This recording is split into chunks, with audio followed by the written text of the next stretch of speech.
ಬೇರಳಿ ನಾಡಿನ ಪಾರಣ ನಮ್ಮೆ, ಕೊಡಗಿನ ಕೊನೆಯ ಬೋರ್ಡ್ ನಮ್ಮೆಗೆ ಅಂತಿಮ ತೆರೆ. ಕುಂದತ ಬೊಟ್ಟಿಲು ನೇಂದ ಕುದುರೆ, ಪಾರಣ ಮಾನಿಲು ಅಳಿಂಜ ಕುದುರೆ ಎಂಬ ನಾಡ್ನುಡಿಯಂತೆ ವಿಶೇಷ ಪೌರಾಣಿಕ ಹಿನ್ನೆಲೆಯ ಬೇರಳಿ ನಾಡಿನ ಬೋರ್ಡ್ ನಮ್ಮೆ ಮೇ 31 ಹಾಗೂ ಜೂನ್ 1ರಂದು ನಡೆಯುವ ಮೂಲಕ ಕೊಡಗಿನ ಕೊನೆಯ ಬೋರ್ಡ್ ನಮ್ಮೆಗೆ ಅಂತಿಮ ತೆರೆ ಬಿದ್ದಿದೆ.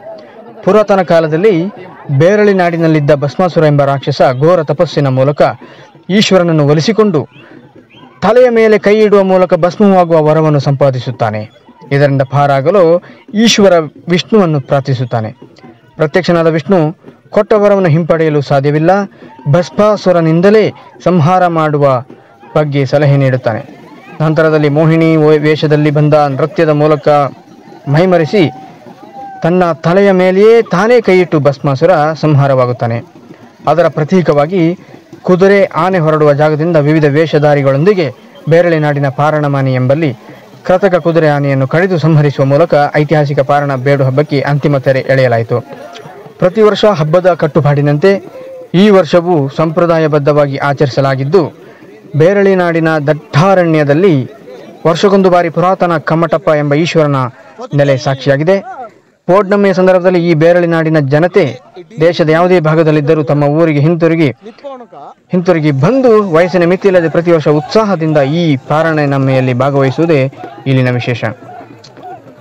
ಮೇ 26ರ ಮಧ್ಯಾಹ್ನ 3 ಗಂಟೆಗೆ ನಾಡತಕ್ಕೆ ಮುಖ್ಯಸ್ಥರು ಊರಿನವರು ರುದ್ರಕುಪ್ಪೆಯ ಜೋಡು ಭಗವತಿ ದೇವಾಲಯದಲ್ಲಿ ಸೇರಿ ಅಂಬಲದಲ್ಲಿ ದೋಳು ತೆಗೆದು ಪಾರಂಪರಿಕ ಪಾರಣೆ ನಮ್ಮೆಯ ಹಾಡನ್ನು ಹಾಡುವ ಮೂಲಕ ಹಬ್ಬಕಟ್ಟು ಬೀಳಲಾಯಿತು.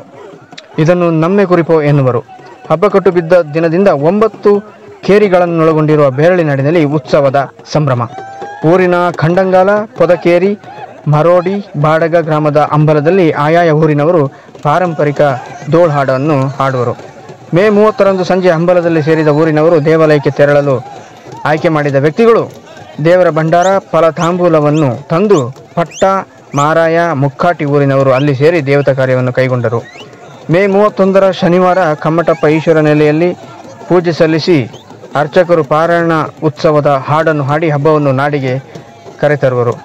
ಅಂದು ಸಂಜೆ ಉತ್ಸವದ ಕಟ್ಟುಪಾಡಿನಂತೆ ಚಿಕ್ಕಮ್ಮಜೋಗಿ, ಭೈರಮ್ಮಜೋಗಿ, ಹೊಟ್ಟೆಯಮಾರ, ಕೋಟಂಗಿದಾಸ, ವಡ್ಡ, ಚೂಳೆ, ಪಾಲೆಖರಂಬ ಎಂಬ ದೇವರ 7 ವೇಷಧಾರಿಗಳು ತಕ್ಕರ ಮನೆಯಿಂದ ಹೊರಟು ನಾಡಿನ ಐನ್ ಮನೆಗೂ ಊರಿನ ಮನೆಗೂ ತಂಡೋಪತಂಡವಾಗಿ ತೆರಳಿ ಪಾರಂಪರಿಕ ಹಾಡಿಗೆ ಹೆಜ್ಜೆ ಹಾಕಿದರೆ, ಕೆಲವರು ಮಹಿಳೆಯರ ವೇಷ ಧರಿಸುವ ಮೂಲಕ ಕುಣಿದು ಉತ್ಸವದ ಕೊನೆಯಲ್ಲಿ ತಕ್ಕರ ಮನೆಯಲ್ಲಿ ವೇಷ ಕಳಿಸುವುದು ಸಂಪ್ರದಾಯ.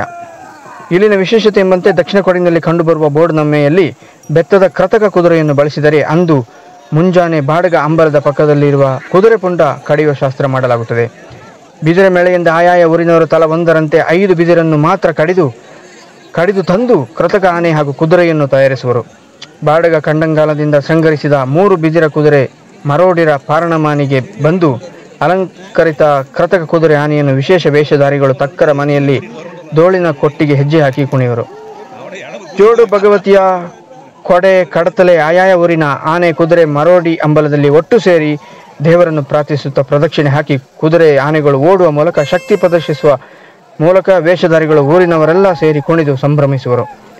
ಅರ್ಚಕರು ದೇವರ ಭಸ್ಮವನ್ನು ಎಲ್ಲೆಡೆ ಎಸೆಯುವ ಮೂಲಕ ಕಣ್ಣಂಗಾಲದ ಕುದುರೆ ಬೇರೆಡೆ ಸಂಹರಿಸಿದರೆ ಇತರ ಆನೆ ಕುದುರೆಯ ಪ್ರತಿಕೃತಿಯನ್ನು ಪಾರಣಮಾನಿ ಗದ್ದೆಯಲ್ಲಿ ಕಡಿದು ಸಂಹರಿಸುವ ಮೂಲಕ ಉತ್ಸವಕ್ಕೆ ವರ್ಣರಂಜಿತ ತೆರೆ ಎಳೆಯಲಾಯಿತು.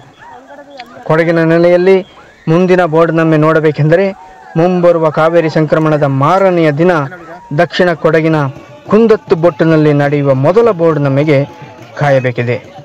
ಮೊದಲೇ ಹೇಳಿದಂತೆ ಕುಂದತ್ತು ಬೊಟ್ಟಿನಲ್ಲಿ ಮೊದಲ ಬೋರ್ಡ್ನಮ್ಮೆ ಪ್ರಾರಂಭವಾಗುವ ಮೂಲಕ ಕೊಡಗಿನ ಬೋರ್ಡ್ನಮ್ಮೆ ಸಂಪ್ರದಾಯಕ್ಕೆ ಸಾಕ್ಷ್ಯ ಹೇಳಲಾಗುತ್ತೆ.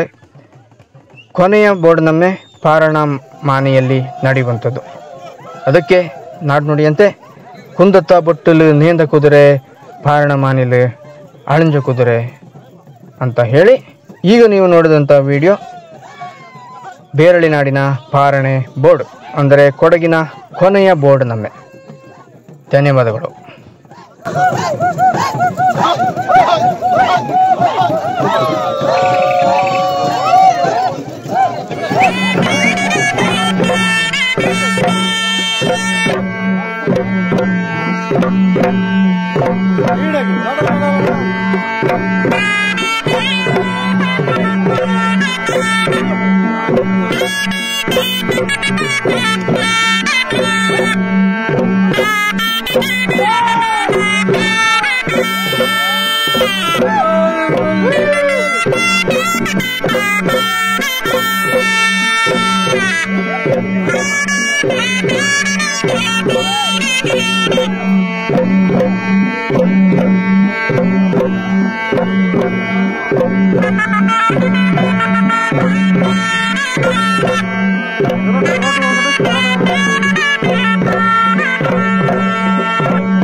Thank you.